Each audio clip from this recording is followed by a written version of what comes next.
So இந்த வீடியோவில் நம்ம என்ன பார்க்க போகிறோம் அப்படின்னா பார்த்தீங்கன்னா 2017 வாங்கின ஒரு இன்னோவா கிறிஸ்டா ஆல்மோஸ்ட் 9 இயர்ஸில் வந்து 1,10,000 கிலோமீட்டர்ஸ் க்ளோஸாக வந்து டிரைவ் பண்ணியிருக்காங்க. ஸோ அதில் வந்து உங்களுக்கு பெருசாக ஸ்பெஷலாக இல்லை அப்படின்னாலும் என்னென்னா அவங்க ஊர் கன்னியாகுமரி கிட்ட இருந்து கிட்டத்தட்ட பாகிஸ்தான் பார்டர் வரைக்கும் வந்து நார்த் இந்தியாவுக்கு ஃபுல்லாகவே வந்து ட்ராவல் பண்ணியிருக்காங்க. ஸோ அந்த டிரைவில் இருந்த சில எக்ஸ்பீரியன்சஸ் ப்ளஸ் வந்து ஓவரால் இந்த 2.8 லிட்டர் ஆட்டோமேட்டிக் வந்து அவங்களுக்கு ஓனர்ஷிப்புக்கு எப்படி இருக்குது, கூடவே வந்து பார்த்தீங்கன்னா அந்த மெயின்டெனன்ஸ் ஆகட்டும், மைலேஜ், இந்த மாதிரி விஷயங்கள் எல்லாமே தெரிஞ்சுக்க போகிறோம். கூடவே அந்த ஆல் இந்தியா ட்ரிப்பில் அவங்களுக்கு ஒரு சின்ன ஒரு யூனிக்கான ஒரு ஆக்சிடென்ட் அப்படின்னு சொல்லலாம். என்னென்னா பாடியில் எந்த பிரச்சனையுமே இல்லாமல் ஒரு தனித்துவமான ஒரு ஆக்சிடென்ட். ஸோ அதில் வந்து அவங்களுக்கு அந்த இன்சூரன்ஸ் கிளைம் ப்ராசஸ், இந்த மாதிரி விஷயங்கள் ப்ளஸ் வந்து டொயோட்டாவோட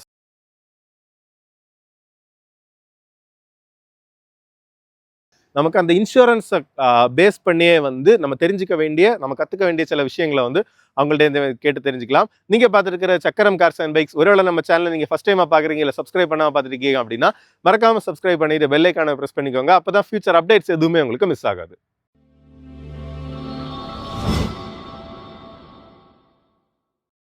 hi bro, thank you so much for coming. நமக்கு இந்த இன்னோவோட ஒரு ஓனர்ஷிப் எக்ஸ்பீரியன்ஸ் கொடுக்க வந்ததுக்கு. ஸோ உங்களை பற்றி ஒரு சின்ன இன்ட்ரோடக்ஷன் மட்டும் கொடுங்க, அடுத்தது காரோட கண்டென்ட் போகலாம். ஓகே, வணக்கம். என் பேர் ஆஸ்லின். நான் அழகப்புரம் பக்கத்தில் திருமூல நகர்னு ஒரு ஊரில் இருந்து, அதாவது என்னோட சொந்த ஊர். இப்போ நான் ஒர்க் பண்ணுறது மிடில் ஈஸ்ட்டில் ஒர்க் பண்ணுறேன், ஒரு ஆயில் ஃபீல்டில் ஒர்க் பண்ணுறேன். ஸோ இன்னோவா கிறிஸ்டா 2017 பர்ச்சேஸ் பண்ணது, ஜூலையில் பர்ச்சேஸ் பண்ண வெஹிக்கிள். ஸோ அந்த காரோட ஸ்டோரிக்கு நம்ம வர்றதுக்கு வந்து இதுக்கு முன்னாடி கார்ஸ் நீங்க ஓன் பண்ணிருக்கீங்களா? என்ன கார்ஸ் வச்சிருந்தீங்க? இது எப்படி வந்து இந்த கார் நீங்க செலக்ட் பண்ணீங்க? ஆக்சுவலாக இதுதான் எங்களோட ஃபேமிலியோட ஃபர்ஸ்ட் கார். இது நான் அப்போ ஃபர்ஸ்ட் கார் இதுதான் எங்களோட ஃபேமிலியோட இதான் ஃபர்ஸ்ட் கார். ஓகே, பைக் அப்புறம் இதான் ஃபர்ஸ்ட் கார். செகண்ட் ஹேண்டா கூட வேற எந்த காரும் கிடையாது. இதுதான் வந்து அது ஒரு இன்ட்ரெஸ்டிங்கான விஷயம். என்னன்னா எல்லாருமே ஒரு மேபி ஒரு ஹேட்ச்பேக் இல்ல செடான்ல இருந்து இன்னோவாக்கு வருவோம். பட் உங்களுக்கு ஃபர்ஸ்ட் காரே வந்து ஃபர்ஸ்ட் கார். அது ரொம்ப ஒரு எமோஷனல். அதாவது 2014-15 இருந்தே அப்பா வந்து என்ன டிஸ்கஸ் பண்ணாங்க, நம்ம ஒரு கார் வாங்குவோம்னு சொல்லும்போது ஒவ்வொரு ஆப்ஷனும் நிறைய வந்துட்டு இருந்துச்சு. அப்போ ஃபர்ஸ்ட் இருந்தது, அப்போ இருந்ததுல வந்து XUV 500 இன்னோவா பழைய இன்னோவா 2015 இருந்துச்சு. Okay, first just Innova XUV. So அந்த ஒரு கன்ஃபியூஷன்லேயே வந்து போயிட்டு இருந்து, சரி ரெண்டுல ஏதாவது பார்க்கணும். அப்போதான் வந்து 2015 புது XUV 500 லான்ச் பண்ணாங்க. 15 லான்ச் பண்ணாங்க, அந்த இது லான்ச் பண்ணாங்க, ஃபேஸ் லிஃப்ட் லான்ச் பண்ணாங்க. அப்போ அதே XUV 500 ஸ்டில் அந்த கன்ஃபியூஷன் அப்படியே இருந்துச்சு, அப்படியே இருந்துச்சு. அப்போ 2016 கிறிஸ்டா லான்ச் பண்ணாங்க. இன்னோவா கிறிஸ்டா வந்து லான்ச் பண்ணும்போது தான் முடிவு பண்ணிட்டோம், எடுத்தா வந்து ஓகே கிறிஸ்டா தான் எடுக்கணும் அப்படிங்கிற அந்த ஒரு முடிவு எடுத்து நிறைய ரிசர்ச் பண்ண ஆரம்பிச்சோம். கிட்டத்தட்ட 1 இயர் மேலே 2016 லான்ச் ஆச்சு. 17 வரை ரிசர்ச் பண்ணிட்டே தான் இருந்தேன். அதாவது கிறிஸ்டா பற்றியே நிறைய டெஸ்ட் ட்ரைவ்ஸ். நான் வந்து டெராடூனில் படித்தேன், MBA அங்கே பண்ணேன். ஸோ அங்கே டெராடூன்லையும் சரி நான் டெஸ்ட் ட்ரைவ் பார்த்தேன். சென்னையில், கோயம்புத்தூரில் எங்கெல்லாம் போனோம் எல்லா இடத்துலையும் Toyota test drive, Innova test drive, XUV 500 test drive, ரெண்டுமே டெஸ்ட் ட்ரைவ் ஃபுல்லாக ரெண்டுமே பார்த்தேன். எனக்கு வந்து கிறிஸ்டா மேலே ரொம்ப ஒரு ஈர்ப்பு. அப்போ வந்து நமக்கு டொயோட்டா ரிலையபிலிட்டி எனக்கு பெருசாக அந்த அளவு நாலேஜ் அந்த மாதிரி கிடையாது. அதனால எனக்கு பெருசாக தெரியல. அப்போ ரொம்ப ரிசர்ச் பண்ண ஆரம்பிச்சேன். சரி காரை பற்றி, என்ஜினை பற்றி, அதோட ஹிஸ்ட்ரி எல்லாம் படிக்க ஆரம்பிச்சு எனக்கு வந்து ரொம்ப பிடிச்சி போச்சு. கார் புக் பண்ணி வந்துச்சு. புக் பண்ணி PDAக்காக நானும் அப்பாவும் சும்மா, எனக்கு அந்த டீம் PHPயோட PDA செக்லிஸ்ட் அப்போ இருந்துச்சு. அந்த PDA செக்லிஸ்டோட டீம் PHPயோட எடுத்துட்டு நானும் அப்பாவும் வந்து திருநெல்வேலி ஆனமலைஸ் டொயோட்டா ஷோரூம் தான் போனோம். அப்போ நார்வல் கிடையாது. நார்வெல்ல வந்து ஒழுங்கு என்ன இருந்துச்சு, செவ்ரோலே இருந்துச்சு, RS செவ்ரோலே இருந்துச்சு. அப்போ நார்வல் கிடையாது, திருநெல்வேலி தான் போகணும். திருநெல்வேலிக்கு நாங்கள் அப்படி பஸ்ஸில் போயிட்டு வண்டியோட ஸ்டிக்கரில் மேனுஃபேக்சரிங் டேட் இருந்துச்சு. அதில் பார்த்தா 20 ஜூன் 2017. என்னோட பர்த் டேட் வந்து 20 ஜூன். ஓ சரி. அது வந்து எனக்கு வண்டி ஃபேக்டரியில மேனுஃபேக்சரிங் டேட் வந்து 20 ஜூன் 2017. என்னோட பர்த் டேட் வந்து 20 ஜூன். எனக்கு பரவாயில்ல, நமக்கு ஆக்சுவலி எனக்கு எங்களுக்கு அலோகேட் ஆன வெஹிக்கிள் தான் இது. ஓ அலாட் ஆனதுக்கு ஆமா, அலாட் ஆகி ஷோரூம் வந்துட்டு எனக்குன்னு வந்த வண்டி மாதிரி எனக்கு வந்து ரொம்ப ஒரு எமோஷனா இருந்துச்சு. ரொம்ப ஒரு எமோஷனலா அப்படியே ஒரு ஜேர்னி ரொம்ப பார்த்து வச்சுக்க 9 இயர்ஸா வந்து ரொம்ப கேர்ஃபுல்லா. என்னதான் எவ்வளோ வண்டி வந்தாலும், வீட்லயே ஃபேமிலி இன்னொரு வண்டி இருக்கு, பட் இருந்தாலும் இப்போ ஒரு சர்வீஸ் சப்போர்ட் போறோம், சர்வீஸ் சென்டர் போனா கூட ஆலமலை ஸ்டோர் நார்வேல என் பேரை கேட்டாலே தெரியும். உள்ளே பின்ன அங்கேயே தான் நிற்பேன், வண்டி வேலை பார்க்குறேன், அங்கேயே தான் நிற்பேன். சரி ஃபுல் டே ஸ்பெண்ட் பண்ணி எடுத்துட்டு ரொம்ப அந்த அளவு ரொம்ப ஆசைப்பட்டு உள்ள வண்டி இது. ஒரு எமோஷனலான ஒரு வெஹிக்கிள். நிறைய பேர் வந்து ஒரு நான் லிவிங் திங்ஸ்னு சொல்லுவாங்க, பட் இருந்தாலும் ஒரு கார் எந்தூசியாஸ்ட் கார் லவர்ஸ்க்கு அதோட ஆமா, ஃபீலே நமக்கு வந்து கண்டிப்பா கம்ப்ளீட்டா வந்து டோட்டலா டிஃப்ரெண்ட். அதுல என்னன்னா ஃபர்ஸ்ட் கார் அப்படிங்கிறது வந்து எப்பவுமே எல்லாருக்குமே ஸ்பெஷல். இன்னும் சொல்ல போனா எங்க ஃபேமிலியில சொல்லுவாங்க கார் தான் வந்து உனக்கு வந்து ஃபர்ஸ்ட் ஒய்ஃப். எங்க ஃபேமிலியில இன்னும் வந்து எங்க ஃபேமிலி எல்லாரும் சொல்லுவாங்க உனக்கு கார் தான் உனக்கு வந்து ஃபர்ஸ்ட் ஒய்ஃப், ஓகே அவனோட ஒய்ஃப் வந்து செகண்ட் தான். அது என்னன்னா எல்லாரோட வீட்லயுமே வந்து இருக்கிறதா. என்னன்னா ரீசெண்டா இப்போ லாஸ்ட் நான் சொல்லியிருந்தேன்ல சென்னை போயிருந்தோம். ஆமா. சென்னை போறதுக்கு பஸ்ஸுக்காக நானும் ஒய்ஃப் வந்து ஃப்ரெண்டு வந்து எங்க கார்ல வந்து டிராப் பண்ணிட்டு அவங்க கிளம்பிட்டான். நானும் ஒய்ஃப் வந்து பஸ் ஸ்டாப்ல பஸ்ஸுக்காக வெயிட் பண்ணியிருந்தோம். பஸ் கொஞ்சம் லேட்டு. அப்போ வந்து ஒரு XUV 9S வந்து அங்கேயே இருந்து வந்துச்சு. ஸோ அங்கே தூரத்துல இருந்து எனக்கு தெரியுது அந்த ஒரு விஸ்கர் டைப் இது. அப்படியே வந்து பார்த்துட்டு அந்த கார் இப்படி பாஸ் ஆகுறது வரைக்கும் இப்படியே பார்த்தேன். ஒய்ஃப் பக்கத்துல இருந்து ஒரு காரை விடுறது கிடையாது. மீன்ஸ் அந்த கிரேஸ் நமக்கு கிரேஸ் இருக்கும். ஆமா. இன்னொன்னு வண்டியை பத்தி ஃப்ரெண்ட்ஸ்ட சொன்னாலும் சொல்லுவா, அது என்ன எவ்வளவு பாத்துக்கிறாங்களோ இல்லையோ வண்டியை வந்து அவ்வளவு அதேதான் இங்கேதான். இங்கே அதுதான் ஒரு சின்ன சவுண்ட் வந்தாலும் வண்டி என்ன ஹைவேல போனா ரோட்ல நிப்பாட்டி சரி ஒரு பாட்டில் தான் தட்டிட்டு இருக்கு போல பாட்டில் தள்ளி வை அப்படி அந்த ஒரு எமோஷனல் கனெக்ட் ரொம்ப நல்ல எமோஷனலா கனெக்டான. சோ அந்த 1,10,000 கிலோமீட்டர்ஸ் 1,09,300 சம்திங் ஓடி இருக்கு. 1,10,000 வச்சுப்போம். இவ்வளோ நாள் ஓட்டுனதுல அந்த 10 கிட்டத்தட்ட 9 இயர்ஸ் ஆச்சுது. ஸோ ஒரு ஒன் வேர்ட்ல நீங்க சொல்லணும் அப்படின்னா எப்படி?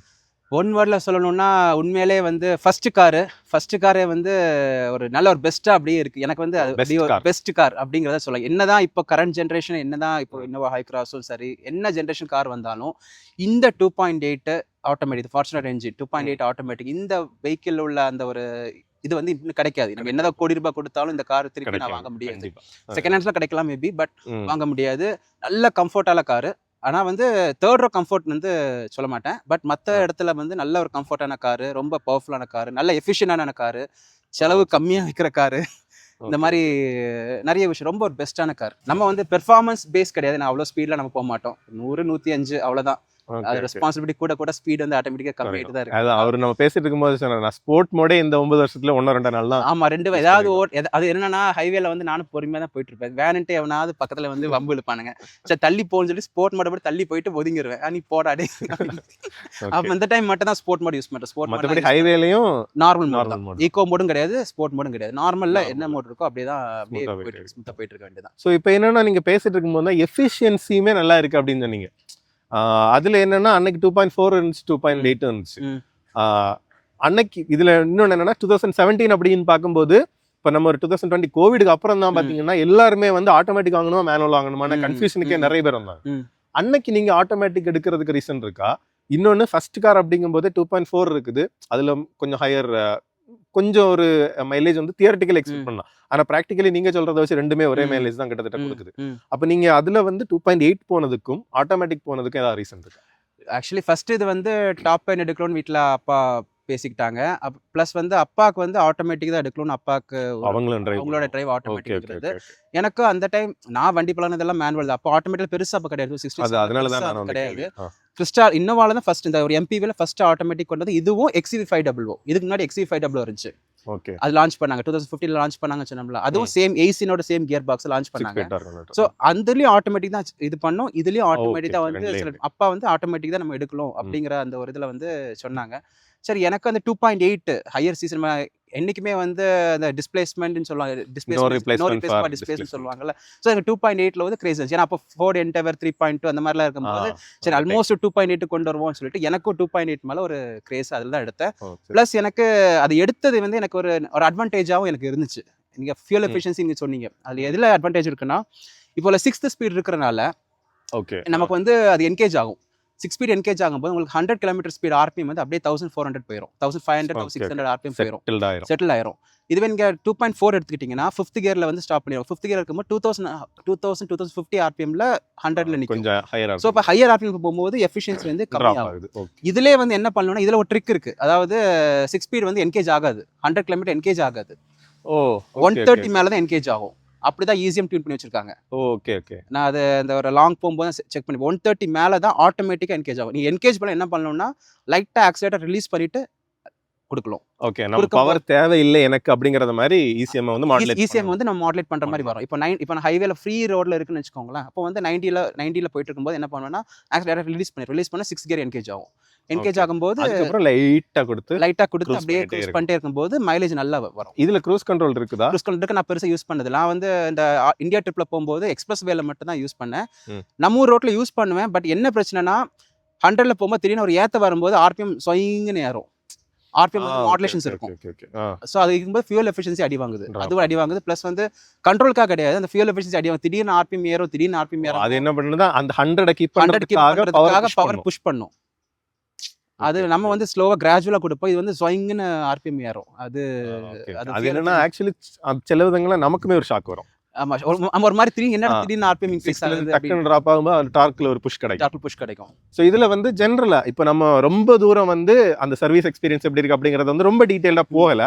அதுக்கு ரீசன் என்ன, டொயோட்டா அப்படிங்கிறது நமக்கு சர்வீஸ் வந்து குவாலிட்டியா இருக்கும் அப்படிங்கிறது. சோ உங்களுக்கு ஷார்ட்டா சொல்லுங்க, சர்வீஸ்ல ஏதாவது இஷ்யூஸ் இருந்திருக்கா? பிளஸ் இந்த ரெகுலர் மெயின்டெனன்ஸ் வந்து உங்களுக்கு எவ்வளவு கிலோமீட்டர்ஸ் ஒன்ஸ் எவ்வளவு காஸ்ட் ஆவரேஜா வரும்? ஓகே, சர்வீஸ்ல வந்து எனக்கு நான் மோஸ்டா வந்து ஆனமலைஸ் டொயோட்டா இங்க நார்வேல தான் பண்ணுவேன். நார்வேல் இப்போ வள்ளியூர் மோஸ்ட்லி நார்வேல் வள்ளியூர் தான். திருநெல்வேலி அந்த ஒரு மேஜர் இன்சூரன்ஸ் இஷ்யூ மட்டும் திருநெல்வேலி போயிருந்தது. மோஸ்ட்லி நார்வேல் தான். வள்ளியூர் இப்போ ரீசெண்டா ஒரு 2-3 வாட்டி தான் போனேன்.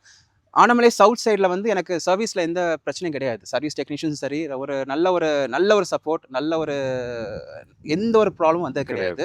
அதில் வந்து என்ன ப்ராப்ளம் வந்தாலும் வந்து அதை வந்து ஒரு கமர்ஷியலாக பார்க்காம அவங்க வண்டியமாக கொஞ்சம் நீட்டாக பார்த்து சூப்பராக பண்ணி கொடுக்குறாங்க. சர்வீஸ் சைடில் கரெக்டாக பண்ணுறாங்க. அதாவது இந்த இதுக்கு இவ்வளோ நான் எக்ஸ்ட்ரா வாங்குவேன் அப்படிங்கிறது கிடையாது. சரி, இது சின்னதானே போட்டு அந்த மாதிரி அவங்க வந்து ஒரு நல்லா பண்ணி கொடுக்குறாங்க. அதை இல்லைன்னு சொல்லலை. சர்வீஸ் காஸ்ட்னு பார்த்தீங்கன்னா எனக்கு மோஸ்ட்லி வந்து ஒரு 10,000 to 15,000 கிட்ட 10,000 கிட்ட வரும் சர்வீஸ் காஸ்ட். Oil 10,000 kilometres. ஆனா நம்ம வந்து இதுல சர்வீஸ் இன்னொரு விஷயம் சொல்லணும்னா ஒரு சில பார்ட்ஸ் வந்து ரொம்ப எக்ஸ்பென்சிவா இருக்கும். For example AC filter, cabin AC filter இருக்குல்ல, கேபின் ஃபில்டர் அது வந்து நம்ம நீங்க வெளியே வாங்கினா 400 ரூபாய், உள்ள வந்து 2,200 rupees ஏசி ஃபில்டர் 5 ஆனா சேம் நான் என்ன பண்ணேன்னா டென்சோ இருக்குல்ல, ஜென்யூன் பார்ட். டென்சோ ஜாப்பனீஸ் தான். டென்சோ வந்து சப்ளையர். ஆமா, நான் என்ன பண்ணேன்னா போர்ட் மோட்ல டென்சோல இருந்து வாங்கினேன். ஆன்லைன் வாங்கினேன். அப்படி இல்லைன்னா கூட நம்ம கேபின் ஃபில்டர் வந்து வெளியே வாங்கினா கூட போஷ் எல்லாம் வாங்கினீங்கன்னா 300-400ல வந்து முடிச்சிடலாம். மிஞ்சி போனா ஆக்டிவேட்டட் கார்பன் டைப் ஒன்று இருக்கு, அதெல்லாம் வாங்கினீங்கன்னா 1,400-1,300ல முடிஞ்சிடும். ஆனா 2,200 rupees வந்து ஏசி ஃபில்டர் டொயோட்டாவோடது. ஏர் அண்ட் டெக் ஃபில் 2,200 வரும். சரி, அது நான் வந்து என்ஜின் சம்மந்தனால நான் வந்து அதை வந்து பெருசா வந்து வெளியில இருந்து போடல. Alignment 1,300 rupees. வெளியே நமக்கு ஒரு 400 rupees. அலைன்மெண்ட் பேலன்சிங் வந்து 2,200 rupees மினிமம் ஆயிரும். அதை நான் வந்து டொயோட்டா வந்து ரைஸும் பண்ணேன். நீங்க இப்படி பண்ணீங்கன்னா நாங்க உள்ளே வர மாட்டோம் அலைன்மெண்ட். அதை நான் சொல்லி அவங்க ஓகே ரைட், அது ட்ரிபிள் காஸ்ட் தான் நிறைய. ஆனா இது வந்து சவுத் மட்டும் கிடையாது, all over the India same price. நான் இப்போ இந்தியாவில் அலைன்மெண்ட் டொயோட்டாவோட ஸ்டாண்டர்ட் பிரைஸ். இப்போ நான் சண்டிகர்ல நான் வந்து அலைன்மெண்ட் பார்த்தேன், அது 1,200 rupees, 1,250 rupees alignment charges. Same price அப்படியே தான். அதாவது ஆல் ஓவர் த இந்தியா டொயோட்டால என்ன பிரைஸ் அதே பிரைஸ் தான் அங்க. ஸோ இந்த மாதிரி இருக்கு. ஆனால் அதாவது ஒரு சில பார்ட்ஸ் வந்து போச்சுன்னா ஸ்பேரோட காஸ்ட் வந்து அதிகம் ஹை தான். அது வந்து மாற்றமே கிடையாது. ஃபார் எக்ஸாம்பிள் இருக்கிறதுல இல்லை ஹையஸ்ட் காஸ்ட் உள்ள பார்ட் எதுனா டிரான்ஸ்மிஷன் தான். ஆட்டோமேட்டிக் டிரான்ஸ்மிஷன் அதோட விலையை 4.5 லட்சம் 5 லட்சம் வரும். ஓகே, இது வந்து என்னன்னா நாங்க ஆல்ரெடி வீடியோ எடுக்கிறதுக்கு முன்னாடி பேசிட்டு இருக்கும்போது எனக்குமே ஷாக்கிங்கா இருந்துச்சு. என்னன்னா டிஎஸ்ஜி வந்து ஒரு 1,60,000 இருந்து 2 lakhs அந்த ரேஞ்சில் வந்து நம்ம சொல்லி கேள்விப்பட்டிருக்கோம். பட் அதை விட ஜாஸ்தி இது. ஆனா அது போகாது. எப்போ போகும்னா இப்போ இன் கேஸ் ஒரு கல்லுலையோ இதில் விட்டு நம்ம அடியில் பேன் வந்து கொஞ்சம் தள்ளி இருக்கும், பேன்ல பட்டு ஆயில் லீக் ஆகி நம்ம வந்து டிரைவ் பண்ணி அப்படி போனா மட்டும் தான் டிரான்ஸ்மிஷன் வந்து போகும். இதுவரை இந்தியாவில் நான் கேள்விப்பட்ட ஒரே ஒருத்தர் ராஜஸ்தானோட ஒரே இன்னோ கிறிஸ்டா மட்டும் தான் அவங்க டிரான்ஸ்மிஷன் ரிப்ளேஸ் பண்ணிருக்காங்க. அதாவது 10 lakhs இந்தியாவில நான் கேள்விப்பட்டது. எனக்கு பெருசா தெரியல, நான் கேள்விப்பட்ட ஒரே ஒருத்தர் தான். டீம் பிஹெச்பியில் பார்க்கும்போது ஒரே ஒருத்தர் தான் வந்து மாத்திருக்காங்க. கிட்டத்தட்ட 10 lakhs கிட்ட கொடுத்தாங்க. டார்க் கன்வெர்ட்டர் 3 லட்சம் இந்த மாதிரிலாம் உண்டு. பயங்கர ஒரு எக்ஸ்பென்சிவான கியர். அதனால தான் வந்து இந்த குண்டு உள்ள போடும் போதெல்லாம் பார்த்து வண்டி அப்படி மெதுவாக மேனுவல் கியர் பாக்ஸ் கூட ரிப்பேர் பண்ணலாம். ஆனால் automatic gear box replacement only. அப்புறம் சர்வீஸ்ல இன்னொரு விஷயம் என்னன்னா எவ்ரி 1 lakh kilometer ஒன்ஸ் வந்து இந்த ஆட்டோமேட்டிக் டிரான்ஸ்மிஷன் ஆயில் வந்து சேஞ்ச் பண்ணணும். இது சேஞ்ச் பண்ணணும். ஆமா, இதுக்கும் சரி ஸ்டாண்டர்ட் ப்ரொசீஜர் அது வந்து சேஞ்ச் பண்ணணும். ஆனால் நம்ம இந்தியாவில் பண்ண மாட்டாங்க.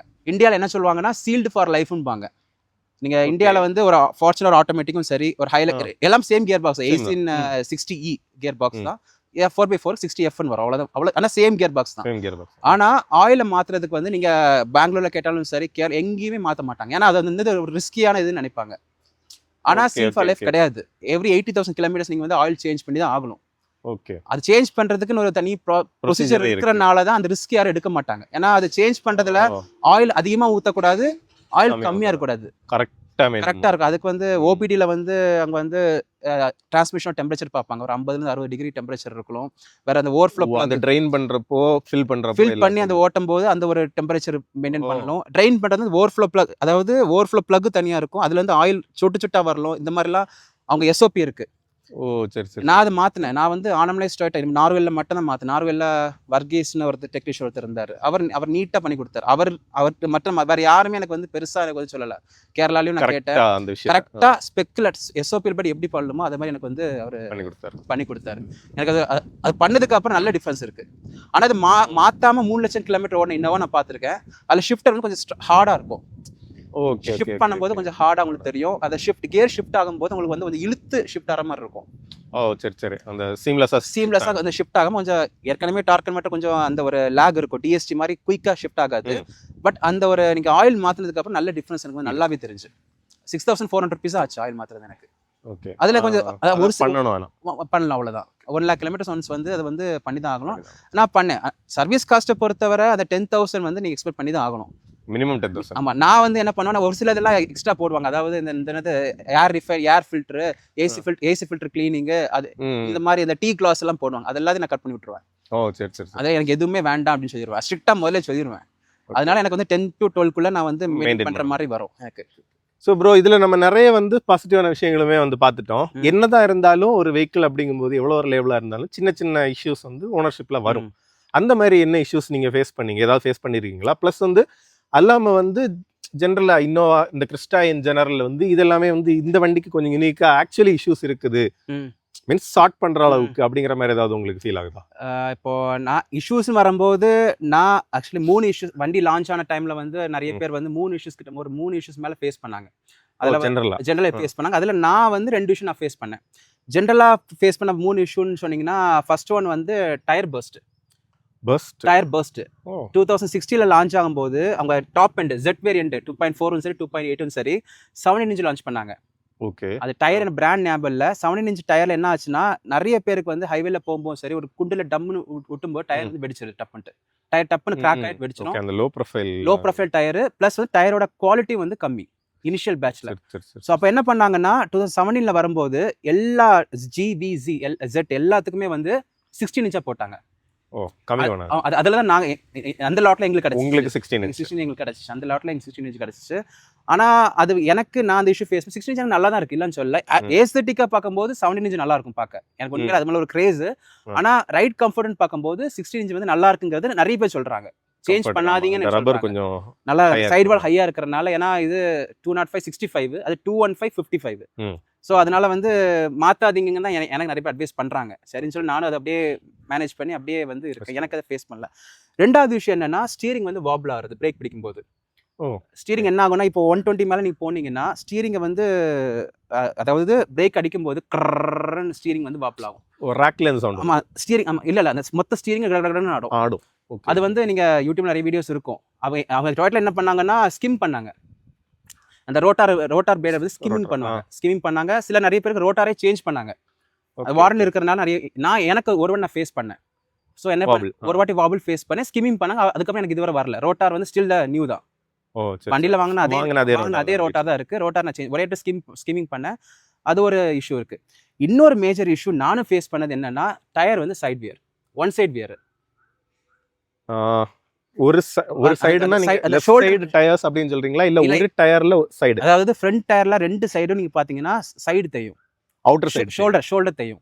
ஓகே. ஷோல்டர் நீங்க வந்து டயர் நல்லா இருக்கு, லோயர் ஆர்ம் நல்லா இருக்கு, அலைன்மெண்ட் எப்படி 5000 கிலோமீட்டர்ஸ் அலைன்மெண்ட் கேம்பர் கேஸ்ட் கரெக்டா இருக்கும், டோ எல்லாமே கரெக்டா இருக்கும், டயரோட நல்லா தான் இருக்கும். ஆனா வந்து டயர் சைடு தேயும். டயர் வியர் ஆகுறது எனக்கு கிட்டத்தட்ட ஃபர்ஸ்ட் டயர் வந்து கம்பெனி டயர் வந்து அப்போலோ ஆப்டரா, அது வந்து 39,000 கிலோமீட்டர்ல சைடு டயர் தேஞ்சிட்டு சேஞ்ச் பண்ணிட்டேன். சென்டர்ல வந்து ட்ரீட்மெண்ட் நல்லா இருந்துச்சு. அடுத்த டயர் வந்து Bridgestone P390, அது வந்து 57,000 கிலோமீட்டர் வரை ஓடிச்சு. அதுவும் வந்து சைடு தான். சைடு தேஞ்சு அது வந்து சைடு கிராக்கால வர ஆரம்பிச்சிட்டு. அப்புறம் இப்போ யோகோஹாமா ப்ளூ எர்த்னு ஏதோ போட்டிருக்கேன். ஓ சரி சரி. இப்போ என்ன பண்ணேன்னா எவ்ரி 5000 கிலோமீட்டர்ஸ் வந்து சேஞ்ச் பண்ணேன். ரொட்டேஷன் பண்ணிட்டு நான் வந்து 5000 கிலோமீட்டர்ஸ் அலைன்மெண்ட்டும் பார்ப்பேன். எவ்ரி 5000 கிலோமீட்டர்ஸ் அலைன்மெண்ட் பார்க்கும்போது கூட ஒரு வாட்டி டொயோட்டால வந்து 10000 கிலோமீட்டர்ஸ் பார்ப்பேன். வேற வழி இல்லை, 1300 ரூபா கொடுத்து பார்த்து தான் ஆகணும். வர எவ்ரி 5000 கிலோமீட்டர்ஸ் வந்து நம்ம ஆசீர்வாதமோ இல்லை வந்து ராயலோ இந்த மாதிரி கொஞ்சம் ஒரு நல்ல ஒரு இதில் வந்து அலைன்மெண்ட் பார்க்குறது. அலைன்மெண்ட் நார்மலாக தான் இருக்கும். ஆனால் ஸ்டில் வந்து ஒரு மிஸ்ட்ரி. ஆனால் இது எனக்கு மட்டும் இல்லை, என்னோட ஒரு மச்சான் ஒருத்தர் வண்டி அவர் 2.4Z 2021 மாடல் BS6 அவருக்கும் இதே பிரச்சனை. ஸ்டில் டொயோட்டால வந்து நான் அதை வந்து நாங்கள் கிளைம் எல்லாம் ப்ராசஸ் பண்ணும்போது வாரண்டி அவருக்கு முடிஞ்சு போச்சு. அதனால டயர் எதுவும் பண்ண முடியாதுன்னு சொல்லி டயர் வாங்கினார் அவர். அதெல்லாம் 17 இன்ச் 12000 ரூபா டயர் ரேட் காஸ்ட்லி இருக்கும். அது ஸோ இந்த இஷ்யூ வந்து ஸ்டில் வந்து ஒரு இது வந்து எல்லாருக்கும் இருக்குமாங்கிறே எனக்கு தெரியாது. ஆனால் வந்து நானும் ஃபேஸ் பண்ணேன், நிறைய பேர் ஃபேஸ் பண்ண தான் செய்கிறாங்க. கேட்டால் என்ன சொல்கிறாங்கன்னா இது வந்து Innova Crysta body and frame chassis எல்லாம் சொல்கிறாங்க. பட் வந்து எனக்கு அது ஒரு கரெக்டான பதிலுமே எனக்கு வந்து தெரியல. சரி ஓகே லீவ் வித் இட்னு சொல்லுவோம்ல, அதே மாதிரி சரி 40 கிலோமீட்டர் டயர் ஓடட்டுன்னு சொல்லிட்டு நானும் அப்படியே ஓட்டுறது அந்த ஒரு இஷ்யூ ஃபேஸ் பண்ணேன். வேற எனக்கு வாரண்டி முடிஞ்சு என்ன ஆச்சுன்னா ஏசி வந்து இந்த வெளியிலேருந்து வர அந்த ஸ்மெல் உள்ள வர ஆரம்பிச்சு. எனக்கு உள்ள வர ஆரம்பிச்சு வெளியிருந்து ஸ்மெல். ரீசெக்ஷன் ஃபிளாப் ஒழுங்கு ஒர்க் ஆகலன்ட்டு நான் என்னோட மெயின் சஸ்பெக்ட் வந்து எலி. ஏன்னா இதுக்கு முன்னாடி வண்டி வாங்கி ஒரு 700 கிலோமீட்டர்ல என்ன ஆச்சுன்னா எலி வந்து என்னோட என்ஜின் வர ஒயரிங் ஹார்னஸை அந்த கப்ளர் கிட்ட இருந்து கடிச்சிட்டு, அதாவது இன்ஜெக்டர் போற சிக்னல் இருக்குல்ல அது கடிச்சதுனால 30,000 ரூபாய் வந்து இன்சூரன்ஸ்ல கிளைம் ஆச்சு. இன்சூரன்ஸ் கிடைச்சிச்சு, ப்ராசஸ் பண்ணி டோ பண்ணி வண்டியை திருநெல்வேலி கொண்டு போய் அது ஒரு பெரிய ப்ராசஸ். ஸோ என்னோட சஸ்பெக்ட் வந்து எலியா தான் இருந்துச்சு. இப்போ டொயோட்டால விட்டு அவங்களும் அதே தான், அவங்க ஃபுல்லா டயக்னைஸ் பண்ணாங்க, ஒயரிங் எல்லாம் டயக்னைஸ் பண்ணாங்க. கடைசியில் வந்து ஏன்னா நான் எலின்னு சொல்லிட்டே இருந்தேன், எலியோட ஓட்ட இருந்துச்சு, உண்மை எலி கடிச்சிருந்துச்சு, ஒயர் எலி கடிச்சிருந்துச்சு. அது போக சர்வோ மோட்டர் போயிருந்து. நம்ம அந்த ஃபிளாப்பர் இருக்குல்ல, நம்ம வந்து ஓப்பன் க்ளோஸ் பண்றதுக்கு ஒரு சர்வோ மோட்டர் உண்டு. அதே மாதிரி ஹாட் அண்ட் கோல்டு இருக்குல்ல, அதுக்கும் சர்வோ மோட்டர் உண்டு. ரெண்டு சர்வோ மோட்டர் உண்டு. ரெண்டு சர்வோ ஒரு டெம்பரேச்சருக்கு அப்புறம் வந்து ஒரு சைடு வரும். அதாவது நமக்கு வந்து ரேடியேட்டர் அந்த கூலண்ட் உள்ள அதுல இருந்து வரும். இன்னொன்று வந்து நம்ம ஏசியோட கண்டென்சர்ல இருந்து எவாபரேட்டர்ல இருந்து வரும். ஸோ அந்த ரெண்டு இதுக்கு அதுக்கு ஒரு சர்வோ மோட்டர் உண்டு, இதுக்கு ஒரு சர்வோ மோட்டர் உண்டு. ஸோ மாற்றும் போது இதில் வந்து இந்த ரீசர்க்குலேஷன் சர்வோ மோட்டர் வந்து போயிடுது. ஸோ அது வந்து 6500 6700 ஆச்சு. அதை சேஞ்ச் பண்ணாங்க. ப்ளஸ் நான் அது போக இதையும் சேஞ்ச் பண்ண சொல்லிட்டேன். அது பேர் என்ன அந்த ஹாட் அண்ட் கோல்டு. ஏன்னா இது வந்து ஸ்பேர் பார்ட் கம்மி தான், லேபர் வந்து கூட, லேபர் கிட்டத்தட்ட 6000 கிட்ட கூட வரும். ஏன்னா உங்களுக்கு டேஷ்போர்டை கலத்தணும், ஃபுல்லாக டேஷ்போர்டை கலத்தி தான் நீங்கள் வந்து அதை அக்சஸ் பண்ணணும். அது எதுக்கு டேஷ்போர்டை கலத்துனாங்கன்னா எலி கடிச்சுக்குன்னு சொன்னேன் தெரியுமா, உள்ள எலி உள்ள போனனால அதுக்கு தான் டேஷ்போர்டை ஃபுல்லாக கலத்துனாங்க, கலத்தி பண்ணாங்க, ஃபுல்லாக கலத்தி செக் பண்ணி ஃபுல்லாக மாட்டினாங்க. அது எனக்கு கிட்டத்தட்ட 12,000 கிட்ட ஆச்சு, 12 to 15,000 ஆச்சு. ஓகே, அது 20,000 கிட்ட வர வேண்டியது கொஞ்சம் இது பண்ணி கொடுத்தாங்க. இவ்வளோ தான் நான் இஷ்யூஸுங்கிறது ஃபேஸ் பண்ணது. மற்றபடி எனக்கு இந்த சவுண்ட் குவாலிட்டி, ஆடியோ சிஸ்டம், அது வந்து எனக்கு நான் கொஞ்சம் சவுண்ட் ரொம்ப விரும்பி கேட்பேன் லாங்கில். அது எனக்கு வந்து அது ரொம்ப ஒரு நெகட்டிவாக எனக்கு தெரிஞ்சு. கம்பெனி சவுண்ட் சிஸ்டம் நான் ரொம்ப பேசிக்காக இருந்துச்சு. நான் அதை ஜஸ்ட் ஓகே பரவாயில்ல இப்படி பார்த்தேன். சரி இப்போ ஒரு 1 year முன்னாடி தான் நான் வந்து கொஞ்சம் சவுண்ட் சிஸ்டம் கொஞ்சம் அப்கிரேட்லாம் பண்ணி மினிமம் பேசிக்காக என்ன பண்ணுமோ அதை பண்ணி கொஞ்சம் நீட்டாக பண்ணேன், அவ்வளோதான். அப்போ நம்ம அடுத்தது வந்து கொஞ்சம் டிரைவ் போயிட்டு உங்களுக்கு அந்த நார்த் இந்தியா ஆல் இந்தியா இல்லை நார்த் இந்தியா வரைக்கும் நீங்கள் போயிட்டு வந்த எக்ஸ்பீரியன்ஸை நான் பேசுகிறேன்.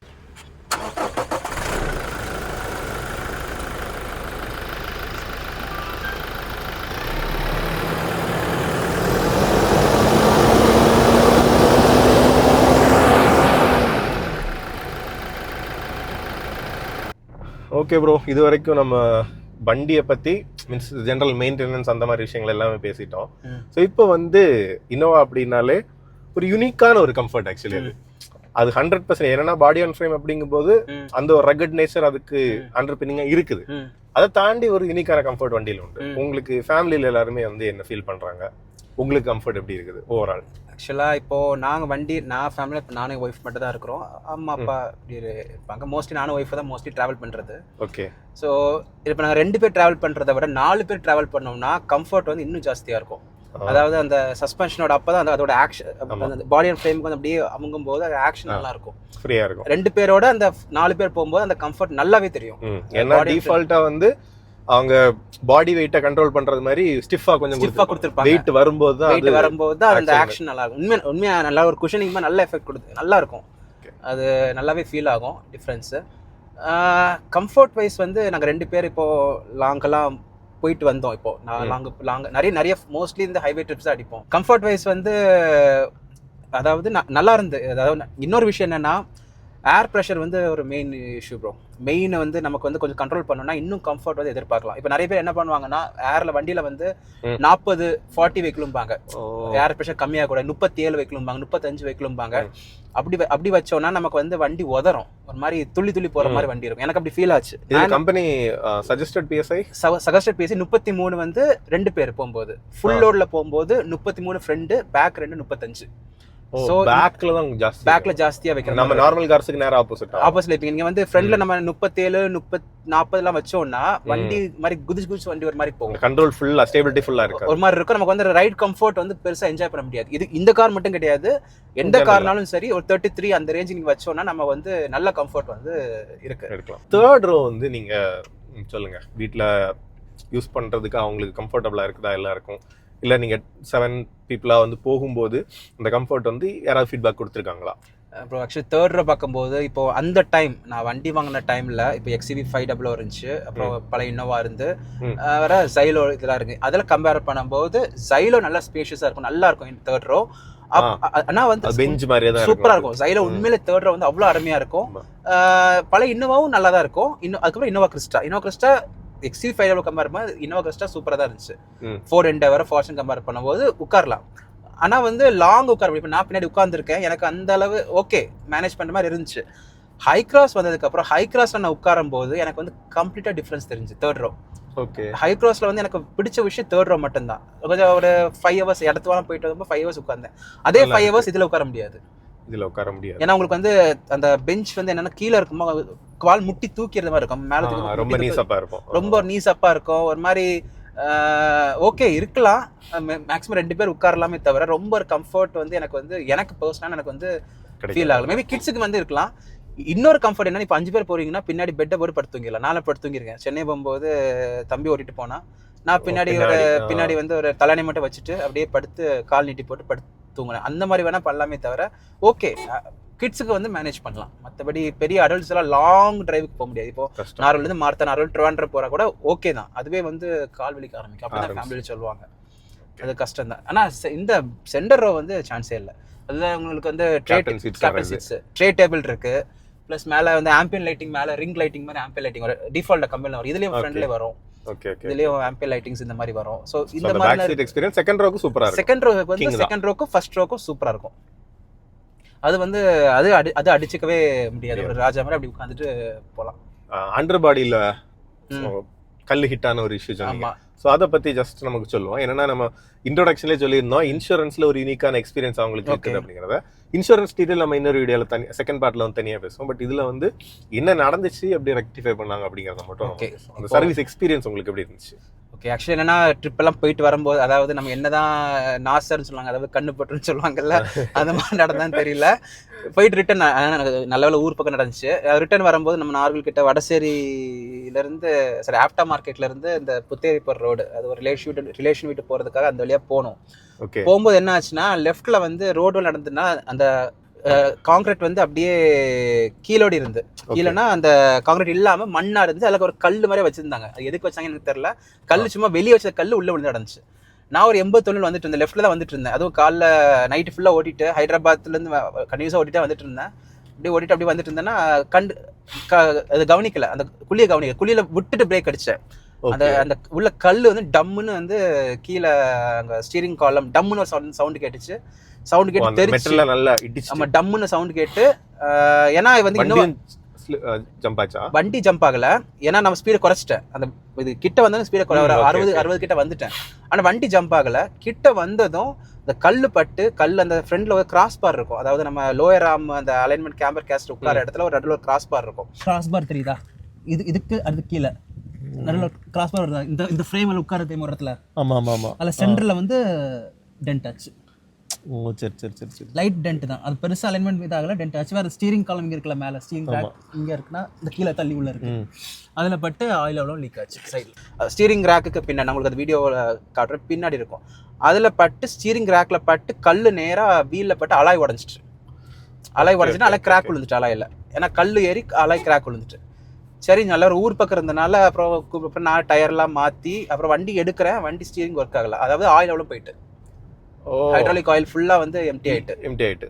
எம்டி ஆயிட்டு. அப்புறம் வந்து இது வந்து மேனுவல் ஸ்டீரிங் மாதிரி நம்ம லாரி ஸ்டீரிங் மாதிரி தான் ஒர்க் ஆச்சு வண்டி.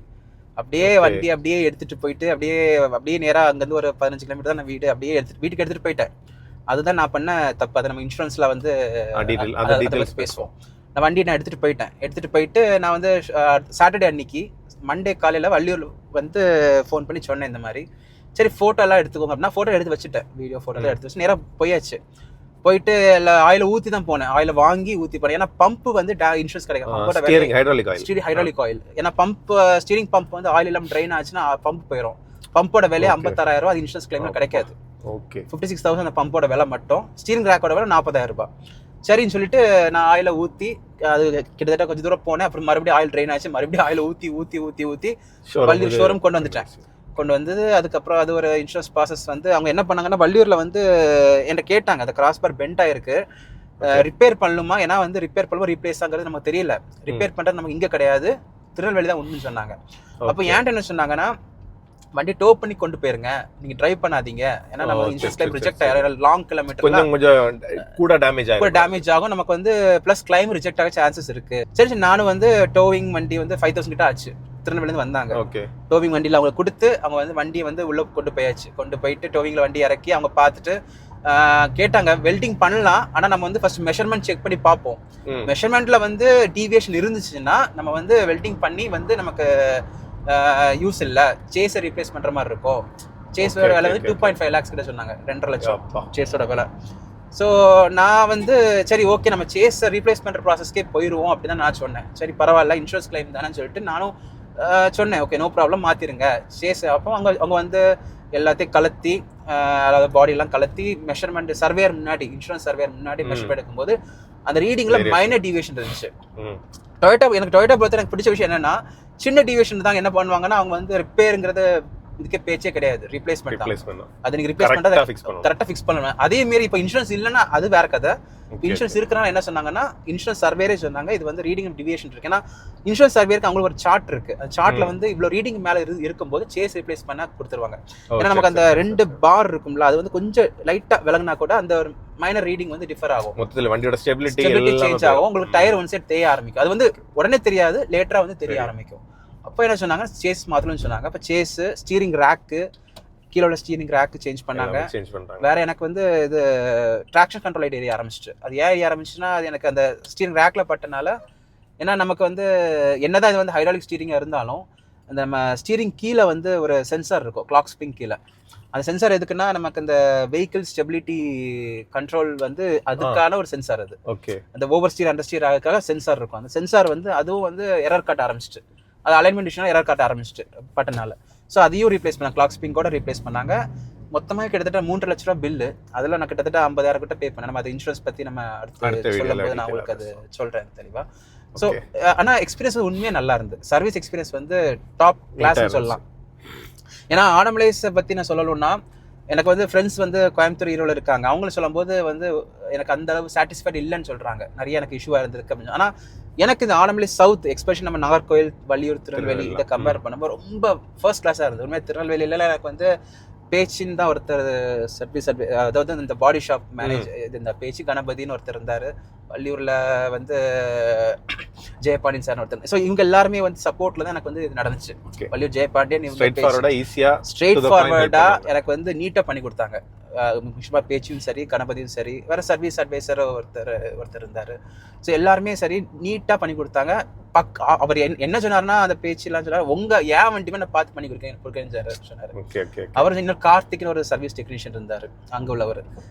நான் இவங்க எல்லாம் கொஞ்சம் நல்ல ரிலேஷன் வச்சுக்கோ. ஏன்னா எனக்கு வந்து ரொம்ப நல்லா பேசுவோம். இவங்க தான் நம்ம நிறைய விஷயம் சொல்லுவாங்க. நான் சர்வீஸ் அட்வைஸரை விட இவங்க நிறைய விஷயம் கூட வந்து கேதர் பண்ணிக்குவேன்.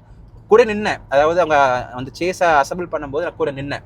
அதை சேஸில் அவங்க வந்து கூட நிற்கும் போது என்னெல்லாம் பண்ணாங்க அப்படிலாம் பார்க்கும்போது, அந்த என்ஜின் தனி, என்ஜின் கியர் பாக்ஸ் தனியாக எடுத்து வச்சாங்க.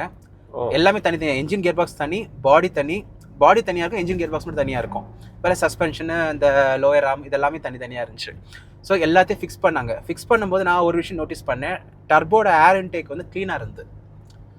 ஓகே. டர்போட ஏர் இன்டேக் வந்து ரொம்ப கிளீனா இது இருக்கு. எவ்வளவு கிலோமீட்டர்ஸ்ல ஆக்சுவலி? இது வந்து 94,000 கிலோமீட்டர்ல டர்போட ஏர் இன்டேக் ரொம்ப கிளீனா இருந்தது. அதாவது கிறிஸ்டல் கிளீனா இருந்துச்சு. அது ரீசன் என்னன்னா, நம்ம டீசல் வண்டியை பொறுத்தவரை நமக்கு வந்து ஹைவே டிரைவ் அதிகமா இருக்கும். பிளஸ் வந்து லாங் ஐடில் விடக்கூடாது வண்டியை. லாங் ஐடில் விடும்போது என்ன ஆகும்னா, இஜிஆர் வால்வ் என்ன பண்ணும்னா, நமக்கு உள்ள எக்ஸாஸ்ட் கேஸை தான் திருப்பி இன்டேக் அனுப்பும். கண்டினியூஸா பண்ணும்போது அந்த கார்பன் டெபாசிட் ஆகி சோக் ஆக சான்சஸ் இருக்கு. அதனால மோஸ்ட்லி வந்து இந்த ஹைவே டிரைவே அப்படி ஓடும்போது அது பர்ன் ஆகி போயிடும். மோஸ்ட் ஹைவே டிரைவ் போது இஜிஆர் வால்வ் ஓப்பன் ஆகாது. அதாவது நம்ம ஃப்ரெஷ் ஏர் தான் வந்து என்ஜின் சர்க்குலேட் ஆயிட்டு இருக்கும், என்ஜின்குள்ள எடுக்கும். அப்போ அது வந்து உங்களுக்கு என்ஜின் கிளீனா இருக்கும். அதனால தான் இந்த நம்ம டாக்ஸி வண்டி, டீ போர்ட் வண்டி எல்லாமே வந்து லைஃப் ஓடுற மெயின் ரீசன் அவங்க வந்து மோஸ்ட்லி ஹைவே அடிப்பாங்க, ஹை ஆர்பிஎம்ல அடிப்பாங்க, போயிட்டே இருக்கும் வண்டி. அதே மாதிரி ரொம்ப லாங் ஐடில் பண்ணக்கூடாது. ஸோ இந்த மாதிரி கூட நின்று ப்ரோ, அது கூலண்ட் எல்லாமே ரீப்ளனிஷ் பண்ண, புது கூலண்ட் போட்டாங்க, எப்படி எல்லாமே வந்து ஏசி ஃபில்லிங்கு. அதாவது எனக்கு அது ஒரு நல்ல ஒரு எக்ஸ்பீரியன்ஸாக இருந்தது. வண்டியை வந்து ஒரு அசம்பிள் பண்ணுற இடத்துல இருந்த மாதிரி எனக்கு வந்து ஒரு ஃபீல் கொடுத்துச்சு. எனக்கு பெருசாக ஒன்றும் இல்லை. அதாவது நீங்கள் பாடி தூக்கி உள்ள வைப்பாங்க, என்ஜினை வைப்பாங்க, என்ஜினில் உள்ள கீழே போல்ட்டை டைட் பண்ணுவாங்க, அதுக்கும் டார்க் எல்லாம் உண்டு எல்லாமே. அதுதான் வந்து ஒரு ஆத்தரைஸ் சர்வீஸ் சென்டருக்கும் வெளியுள்ள சர்வீஸ் சென்டருக்கும் உள்ள டிஃபரன்ஸ் இருக்கு. இப்போ நான் சொன்னேன் அலைன்மெண்ட் காஸ்ட் அதிகம்னு சொன்னேன். ஆனால் இவங்க என்ன பண்ணுவாங்க, அந்த கேம்பர் காஸ்ட் போல்ட் எல்லாம் அதுக்குன்னு ஒரு டார்க் கொடுப்பாங்க, டார்க் ரேஞ்ச் வச்சு டார்க் பண்ணுவாங்க. டார்க் பண்ணும்போது உங்களுக்கு என்ன ஃபியூச்சர்ல போல்ட் வந்து கட் ஆகாது, அந்த போல்ட்டோட ஸ்ட்ரென்த் அப்படியே இருக்கும். ப்ளஸ் வந்து அந்த டைட்னஸ் அப்படியே இருக்கும். வீல் எல்லாமே டைட் பண்ணுவாங்க. இதுவே எங்க அந்த இது சேஸ் வைக்கும்போது கூட இந்த டார்க் இதுக்கு வேணும் அப்படிங்கிறது வந்து ஒரு ரூல்ஸ் இருக்கு. அந்த பாடிக்குள்ள 8 போல்ட் இருக்கும், ஃப்ரண்ட்ல 2 அப்படி 8 போல்ட் உண்டு பாடி மவுண்ட் உட்கார்றது. அதுக்கு வந்து ஒவ்வொரு போல்ட் இருக்கும். அந்த போல்ட் வந்து கரெக்டா டார்க் செட் பண்ணலன்னா சவுண்ட் வரும், வண்டி நாய்ஸ் வரும், பாபிள் ஆகும், பாடி வந்து ஒரு மாதிரி அன்ஸ்டேபிளா இருக்கும். அது ஆள் உட்கார வச்சு அதுக்குன்னு ஒரு ப்ரொசீஜர் இருக்கு. இது எல்லாமே பார்க்கும்போது எனக்கு ரொம்ப புதுசா கம்பெனில பண்ணாங்க. எல்லாம் வெளியே கொடுக்கும்போது இதுல வந்து பண்ணுவாங்க. எனக்கு தெரியாது, மேபி பண்ணுவாங்களா இருக்கலாம், பட் எனக்கு தெரியாது. பட் இதெல்லாமே வந்து கம்பெனில வந்து கொஞ்சம் ப்ரொசீஜரா சிஸ்டமேட்டிக்கா நிறைய விஷயங்கள் வந்து பண்ணாங்க. நீட்டா அது இந்த கூலண்ட் ரிப்ளனிஷ்மெண்ட்டும் சரி, எல்லாமே சரி நீட்டா வந்து நல்லா இருந்து ப்ரோ உண்மையிலே. நான் அதுக்கப்புறம் கிட்டத்தட்ட 10,000 கிலோமீட்டர் மேல 20,000 கிலோமீட்டர் வண்டி ஓடிச்சு. இப்போ எனக்கு பெரிய ஒரு இஷ்யூங்கிறது எனக்கு எதுவுமே இல்லை. புது வண்டி எப்படி இருக்குமோ அதே மாதிரி எனக்கு அந்த ஃபீல் வந்து சேஸ்ல வந்து எனக்கு வந்து கிடைச்சிச்சு. எனக்கு சேஸ் மாத்தி தான் ஆகணுங்கிறது கட்டாயம் இருந்தனால நல்லதா போச்சு. இல்லைன்னா அவங்களே சொன்னாங்க, ஏன்னா இப்போ கட் பண்ணி போட்டோம்னா ஏதாவது நாளைக்கு ஃபியூச்சர்ல பிரச்சனை ஆச்சுன்னா கிடைக்காது. அது ஒண்ணு. அந்த இங்க ஃபேக்டரி வெல்டிங்கை விட இங்க லோக்கல் வெல்டிங் டிக் வெல்டிங் பண்ணுவாங்க. அந்த வெல்டிங் வந்து இங்க வந்து எப்படி இருக்கும் அப்படிங்கிறது எனக்கு தெரியாது, நமக்கு தெரியாது. சின்ன மிஸ்டேக் ஆனா கூட, சின்னதா வந்து கொஞ்சம் இதானா கூட உங்க டயர் தேய ஆரம்பிச்சிடும், வண்டி வசதி இழுக்க ஆரம்பிச்சிடும். நீங்க என்னதான் அலைன்மெண்ட் பார்த்தாலும் வண்டி வந்து நிக்காது அப்படின்னாங்க. சூப்பர். அப்போ உங்களுக்கு வண்டியோட அந்த ஓனர்ஷிப்பும் ஹாப்பியா தான் இருக்குது, சர்வீஸ் சைடுல இருந்து உங்களுக்கு டீலரோட சப்போர்ட்டுமே நல்லா இருந்துச்சு. பிளஸ் எனக்கு நான் பொறுத்தவரை எதுக்கு நான் இன்னொரு கூட நிற்பேன், எனக்கு வந்து வண்டி கொஞ்சம் டீட்டெயிலாக ரொம்ப மெக்கானிக் ரொம்ப பார்ப்பேன். எனக்கு வந்து வண்டி எக்ஸ்டீரியர் கிளீனிங் வரும், எனக்கு வந்து இன்டீரியர் இந்த சென்ஸ் வந்து என்ஜின் சைடும் சரி, சஸ்பென்ஷன் சைடு நல்லா இருக்கா, அதுதான் எனக்கு மெயின் சாட்டிஸ்ஃபேக்ஷன். எனக்கு எக்ஸ்டீரியர் கிளீனிங் மெக்கானிக்கலி கரெக்ட் ஃபிட்டா இருக்கா, இதுதான் வந்து அதனால தான் நான் கூட நிக்கிறது. அப்ப பண்ண மாட்டாங்க அதுக்காக கூட நிக்க கிடையாது. ஏன்னா அவங்க வந்து நீங்க வண்டி விட்டு போனா பண்ண செய்வாங்க, இல்லைன்னு சொல்லல. பட் நான் கூட நிக்கிறது எனக்கு கூட ஒரு சாட்டிஸ்ஃபேக்ஷன், நல்லா இருக்கு வண்டி. ஏன்னா அண்டர் கீழே அடியில பார்ப்பேன், இது நல்லா இருக்கு, இது நல்லா இருக்கு, நமக்கு தெரிஞ்ச சின்ன நாலேஜ் வச்சு அப்படி பாக்குறது தான். Super bro. அப்போ உங்களுக்கு ஒரு மிகப்பெரிய நன்றி, நமக்கு இந்த ஓனர்ஷிப் எக்ஸ்பீரியன்ஸ் அப்படி டீட்டெயிலாக ஷேர் பண்ணதுக்கு. கூடவே சப்ஸ்கிரைபர்ஸ் நீங்கள் மறக்காமல் சப்ஸ்கிரைப் பண்ணிக்கோங்க. சப்ஸ்கிரைப் பண்ணாமல் பார்த்துருக்கீங்கன்னா இன்னொன்று என்னென்னா பார்ட் 2 வீடியோ கண்டிப்பாக வரும். நமக்கு அந்த இன்சூரன்ஸை பார்த்தீங்கன்னா டீட்டெயில்ஸை வந்து மீன்ஸ் அந்த கிளைம் ப்ராசஸ் என்னென்னா, இது ஒரு மேஜர் கிளைம். ஆல்மோஸ்ட் வந்து வண்டி ஹாஃப் ஒர்க் பண்ண மாதிரி தான் சேஸ் சேஞ்ச் பண்ணுறது அப்படி. ஸோ அதுக்கான டீட்டெயில்ஸையுமே வந்து அடுத்த வீடியோவில் பார்க்கலாம். Bye by.